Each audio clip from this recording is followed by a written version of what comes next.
Good morning, my awesome friends and followers, and not forgetting the members of the channel. Thank you all very much for your continued support as we move forward on this journey together.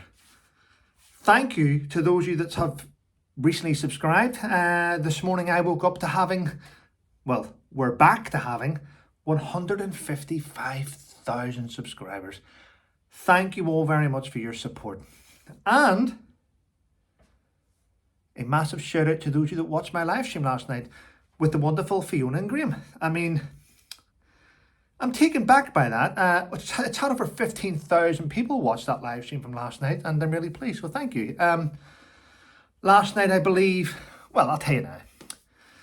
Fiona is very, very strict. We know that, don't we? Don't cross Fiona. But she's fair. She's fair. And last night, I think she wanted me to sort of relax. But I think you all are fully aware that when someone sets out to destroy you, label you and attack you daily for months and months and months and months, then once they're caught, then I want to see justice and beyond. We need to set examples out of people like that. We need to make examples out of people like that so other people don't go through that type of nightmare. Anyway, there we go. If you've looked at the thumbnail, you'll notice the thumbnail. Yeah, I have stories with all three people. But the lady in the middle in the thumbnail, you don't know who she is. Well, I'm going to explain. That lady in the middle is a woman called Julie Hearn, 43 years of age. Julie had a heart attack. Just an ordinary person like me and you. Julie had a heart attack. And that poor woman waited for hours for an ambulance to come and help her. And unfortunately, Julie passed away. That shows you the terrible state that the NHS is in. What a poor woman. And it's only rightly that we highlight individuals like Julie that are being failed by our National Health Service, that are far too busy looking after visitors that arrive on our country who haven't paid tax and who haven't added any value to our country. Just wanted to point that out. Okay, there we go. Not using Julie as a stepping stone. There's many people like Julie out there that are being failed. I just thought I'd mention that.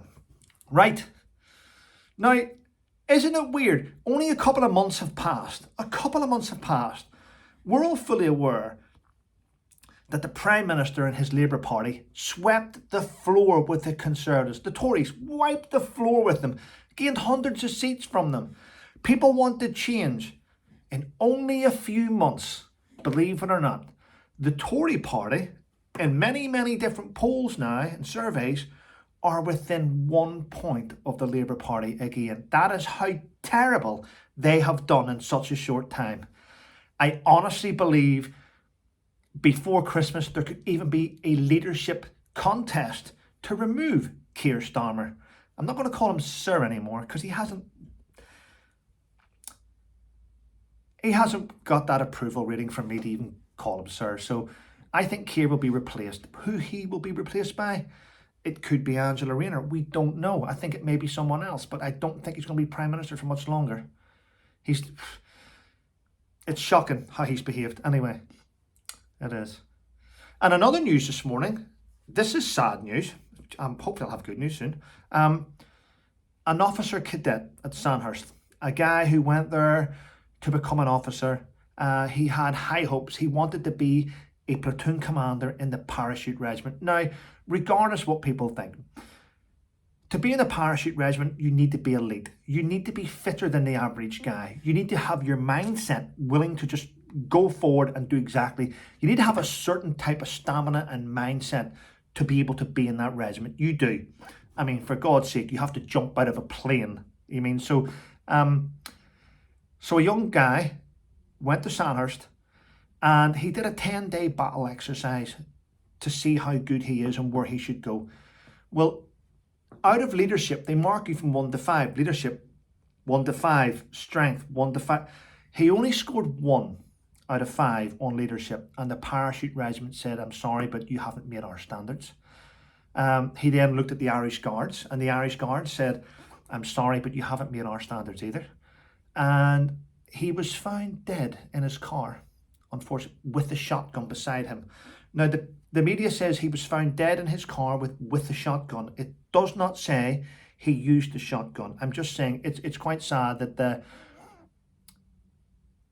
it just shows you how hard it is to get into those regiments. It's not simply just turn up, do a couple of runs, lift a few weights, and you're in. There's actually a lot that goes into having the right person to lead. You need to have the right man or woman, but you need to have the right individual to lead paratroopers in combat. And if you haven't got that leadership quality and you're not able to do it, well, then you shouldn't be leading people in battle. And it's just sad. But there we go. I just thought I'd let you know that. Yeah. And a new report has been released this morning, which is showing people that over 80% of pensioners in the UK are on the poverty line. And they do need winter fuel allowance.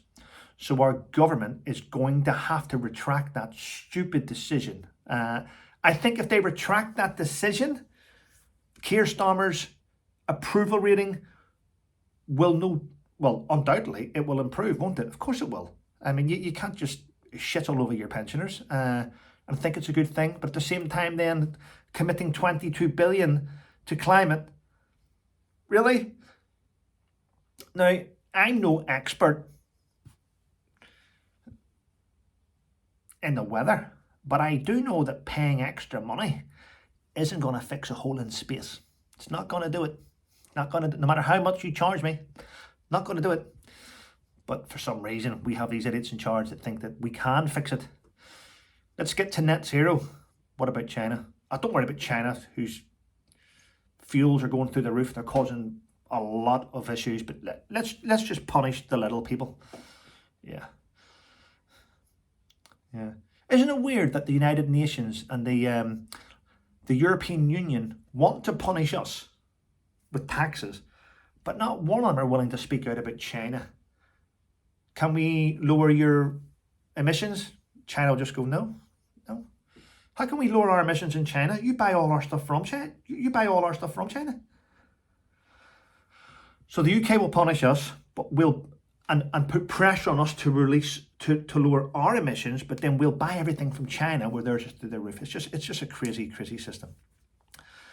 Not as crazy as this one. King Charles. Now I think was it yesterday or the day before? Yesterday, the day before, King Charles has stated this: I'm going to miss some of my cancer treatment for 11 days while I go to tour Australia. Okay. Right, so you're going to miss... You've decided you're going to not do cancer treatment for 11 days while you tour Australia with Queen Camilla. That's correct, Trevor. Yeah, that's correct, Trevor. Okay. But he's now saying, I'm going to have to miss COP29, the climate summit. I'm going to miss COP29's climate summit because I'm going through cancer treatment.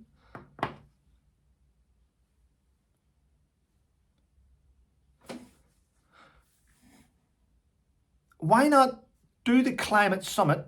I'm just saying, don't shoot the messenger. Why not do the climate summit and then miss your cancer treatment then? And then why not just spend that little tour of Australia? You don't need it. Little tour of Australia and then do your cancer treatment. I mean, it doesn't make sense. One is a little tour around the country, being weighed on hand and foot, and one's about the climate. Now, I'm not a climate activist. I'm not saying I'm not a climate. I'm just putting this out logically. Australia, important. Climate, not. Now, I know that most of climate change things are nonsense. I'm just trying to put it out there. Let you see the hypocrisy of the king, if anything. There you go. Yeah. And the BBC's been blasted again. Oh, they're under pressure again. Apparently, a new survey has revealed that there's not enough women presenters on the BBC. Whose fault's that? Clearly the BBC's. It is biased. Yep. Yeah, there's not enough Palestinian newsreaders. There's just not, is there? Is there not? There's just not. They're down they're down on those type of presenters, but there we go. What else? An important one. The hurricanes in the United States. They've actually closed Disneyland now because there's a Category 5 hurricane coming in. It's quite sad. Thousands and thousands of Americans have lost a lot. There's even a lot of people missing, presumed dead, and it's quite sad. That in 2024, that America still hasn't got enough money to provide its own citizens, at the same time giving away billions of dollars to shitty little projects overseas. It's quite sad that is how far American government has fallen from grace, where it can't even look after its own citizens. But hey, if you're coming up to the border, make sure you stop in to get your $9,500 check. That'll help you out a lot. Well, listen, people, time for me to go. It's Wednesday. It's handover takeover day in the Colt household. My son's at school. He'll be coming back to my home, and I have a little bit of shopping to do before I get home. So listen, have a wonderful day. Thank you for your support, and stay safe.